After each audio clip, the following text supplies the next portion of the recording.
my name is Chantel. Welcome back to my channel and thanks for hanging out with me today. So, before we talk into the finale of Kono Oto Tomare, I just want to apologize to you guys because I haven't covered basically a month's worth of Kono Oto Tomare episodes just because, as you guys have noticed, if you are subscribed to my channel, I have been working constantly with my 12 days of anime videos and I wanted to get those out. Those were basically like my priority at the time. And then with the holidays, it just was not possible to squeeze in, you know, these type of videos for Kono Oto Tomare. It just wasn't possible for me. I would have gone insane if I would have added it in. But now that this is all over, I'm finally back. I'm finally here to discuss the episode. But what sucks is that this is the finale, so this is going to be the last time I'll be talking about Kono Oto Tomare. But that's okay. We're just gonna go ahead and dive in, talk about this finale, and tell you guys just how I felt. So without further ado, let's get right into it. So this episode of Kono Oto Tomare basically starts off where we last left off with Hozuki looking for her mom and her finding her mom. And this moment when she finds her mom and her are finally having like this intimate, genuine moment for the first time in such a long time. Like, it was so beautifully done and I was crying along with Hozuki. I was so emotional because this is all that she's been wanting, all that she's been longing, and she finally got it. I was also very happy that her mom apologized to Hozuki and basically told her, you know, I'm sorry, and I'm sorry I can't go back and change the past. What's done is done. I left a scar on your heart and nothing can be undone, but I'm here, I'm sorry, let's move on from this. And that, I was really happy because the mom realizes the impact that she had on Hozuki and how bad it was and just how damaging it truly was for Hozuki. The mom even felt that she was not worthy of being there for Hozuki or being her mom because of what she's done to Hozuki. But Hozuki, she's a good girl. She doesn't care about that. All she really cares is for her to have her mom back. She wants to go back to being a family, and I feel like this is basically the starting point for that to start, you know, for them being a family. It's their starting point and they can just start fresh and finally move on from this nasty past they've been holding on to for so long. They can finally move on and heal properly. And Hozuki just like melting into a puddle of tears was very emotional, but she can see that her feelings finally reached her. Like, it was so beautiful and it was everything. And I like how all our Koto kids were looking in the back and they were all like just giving them their space, but then you have Kota like running in and he's like, I'm so happy for you. I was just like, oh my gosh. Like, Kota just ruined the moment, and I like how the rest of the Kota members were like, Kota, you idiot, what did you do? You just ruined a beautiful moment. But Kota's a good boy though. Like, he just couldn't help himself and just, you know, jump out and give Hozuki a hug because all our club members know just how much Hozuki has been waiting for this moment and wanting this moment forever. And they've known what she's gone through, so of course they're all gonna be happy and everyone's gonna be a puddle of tears. And I like how Hozuki's reaction was that she wasn't bummed out that her moment got ruined, but more so she was embarrassed that they saw all that happen. She was just a complete red tomato and it was so adorable and so sweet. What surprised me the most though after this was when Chika went up to Hozuki's mom and they had like this little talk. I didn't expect that. I don't know why. But then again, this is Chika, so of course he's gonna talk to Hozuki's mom. I do like that he tells her, you know, you are a lot like Hozuki. I can see where she gets, you know, most of her personality from. And I really, really like that they both had like this little talk, and Hozuki's mom seeing just how much this club has meant to her and how much it's changed her for the better and how much it's like helped her like take the right steps in order for her to heal and move on from her past. She's able to see like how much Hozuki treasures everybody in the club, and I like how the mom is like, thanks for always supporting my daughter. And I like how Chika was like, no, no, no, if anything, she's the one that's been supporting us and helping us. Without her, we would be nothing. It was just a very, very sweet little moment between Chika and the mom, and it was a nice moment. Another moment I want to talk about with Chika is with that other girl that just does not like Chika from that one school from, I think the name of the school is Himasakawa? I probably mispronounced it, but I'll put it here.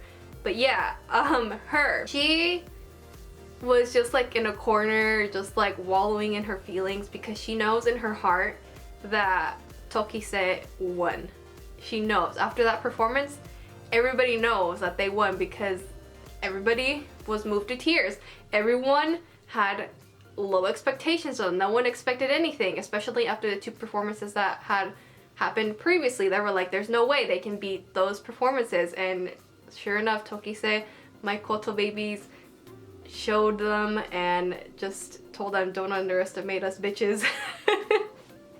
But they came through, and it was a beautiful performance, and everyone was moved to tears. And I'm really glad because in that episode, which was last week's episode, this girl, she could tell, like, that scene replayed in her mind where she tells Chika that he's not worthy of playing next to Hozuki, that basically he will only slow her down or bring her back down, and his performance basically proved her wrong, and she saw that. And but she basically like ate her own words because she knows this in her heart that she was in the wrong. So yeah, the fact that these two were able to talk a little bit and Chika was able to have like a nice little conversation with her was really interesting. I really, really enjoyed it because at the end of the conversation, the girl was like, you know, I'm really sorry that I said those things. I shouldn't have said that. That was completely out of line. And I really like that Chika's response was just like, you know, it's whatever, like it's in the past. And he just gives her like this really sweet, genuine smile. And even she's like taken aback and she's like, that's not what you're supposed to say. You're supposed to say like thank you or something. But you can even tell like she knows that Chika's not messing with her. He's being sincere in this moment. So I thought that was really, really sweet. I do also like that Chika, even though she's like doubting their performance and everything, Chika reassures her like, no, like you guys gave it your all and it was really impressive. Like don't belittle yourself. Which again proves why Chika is best boy. Anywho.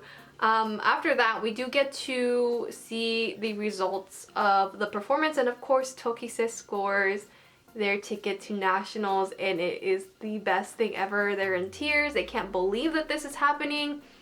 And of course you have like the other schools, especially Mio. Oh, Mio was so sad that, you know, they lost because for the first time in forever, Mio was able to enjoy himself in music, and he was able to see like something bigger than what he normally does, because he was saying, you know, I can only follow the piece as it is. I don't really feel anything. I don't really see anything more to it. But finally, Mio found like his something that he needed in order to play like at his best. And Mio getting all emotional and like apologizing, and he was just like, oh my gosh, like if I would have like had this moment a long time ago, we probably would have won. Like that was really sad, and I really like that moment with Mio, especially with their teacher and how their teacher was like, no, like you finally having these feelings and giving it your all was like the best gift that I could ever get. And it was a beautiful moment between these little club members. But yeah, Tokise, I mean, they won their ticket to nationals, and I'm really happy of my koto babies because they have come a long way and they did it. They proved everyone that they can do this. There were a club of like just people that have not even touched the koto, but like they did it, and it's all thanks to everybody contributing, as well as the teachers and Akira. Like it's just fantastic. It was great. And I like how the teacher, I always forget the name of the teacher, but Suzuka, there we go, that's the name of the teacher, right?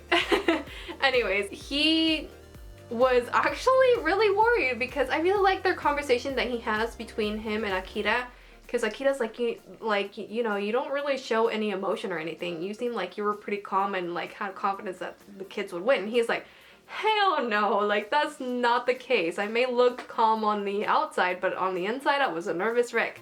And it was really nice to hear that from him because he doesn't really show a lot of emotion, so that was really nice to hear like his thoughts and hear how he was nervous about like what he had picked for them to play, and how if this wasn't it, this didn't win them the ticket to nationals, then he would start questioning a lot, you know, why he picked this and stuff like that, and like just a lot of worries were going through his mind. So it was like really interesting to hear like his overall thoughts. And then you also have like this really sweet moment between Akira and her brother. It looks like things are back to normal between the two because things had been awkward, because even Akira, she's like, I don't even know what to say to him. How do I make things like less awkward? And of course the brother like is able to break the tension. He's just like telling Akira how proud he is. Gives her basically like this really sweet smile, and she thinks back to when they're kids, and it's just like, oh, like it's so beautiful. And I really like that after the credits we're able to see them starting to practice for a new piece, and they're like saying, oh my god, this is so hard, and like Chika and his friends saying like they can do it even though it's hard, and just them continuing to push forward, and their new goal is to win nationals. And it's so beautiful, and I really like how they just like wrapped it up like that. And I like how this title of this episode was Starting Line. I believe that was the name of the episode. And it does feel like this is the starting line for our Koto kids, because they've gone through like this massive journey. Each of the characters going through their own little development and getting through their own stuff and coming out of it stronger than ever, and forming all these new bonds and friendships that they didn't think would happen, and just, you know, moving on forward, taking those first steps. And now they're at the starting line, like the episode says. Like, it's just so nice that this episode is called Starting Line, because that's what it feels like. Everyone's kind of like starting fresh. Like the refresh button has hit. Everyone's just at a point where they're at the starting line, basically, as the episode says. So it was a really nice way to wrap up this episode. And I really hope that we get another season, because I want to see where the rest of this journey with their Koto kids continues. I can't read the manga because it's not localized here in English, so I can't read it. I have to probably go and find it. I don't know, like it's... I hope someone picks up the manga and like legally licenses it here, because I want to read the manga.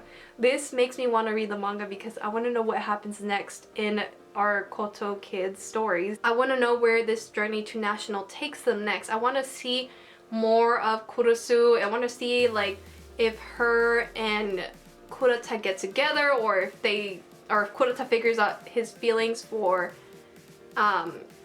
not his feelings for Kurusu, but figures out that Kurusu has a crush on him. Like, I want to know, because there's some instances in this series where it almost looks like he kind of almost figures it out, but then he just kind of brushes it to the side and he's just like, yeah, it's whatever.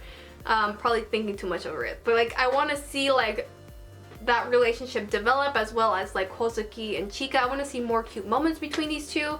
I want to see Hozuki realizing, oh shit, I'm in love with Chika as well. And I want to see just what is the next step between Hozuki and her mom, and how they're gonna repair their relationship, because like right now they're back at the starting line, as the episode says. So yeah, a lot of stuff is going through my mind that I want to see, and I want to see how this story continues. Like, I want to see if Hozuki is gonna be accepted back into her family. Like, just, you know, like lots of questions that I want answers to. Overall, that is pretty much it with Kono Totomare. Those are all my thoughts. I really do hope we get another season. This anime is super underrated, but I loved every second of it. So many emotional tears. But overall, like, I loved every second of it. It's been an amazing journey with Kono Totomare, and I'm glad I picked this one up. And with that being said, I hope you guys enjoyed hearing my overall thoughts with this series. Until the next time, until we get another season, I hope you guys liked hearing my rambles, and that is it for today's video. I hope you guys enjoyed, and I will see you guys in the next video. Bye!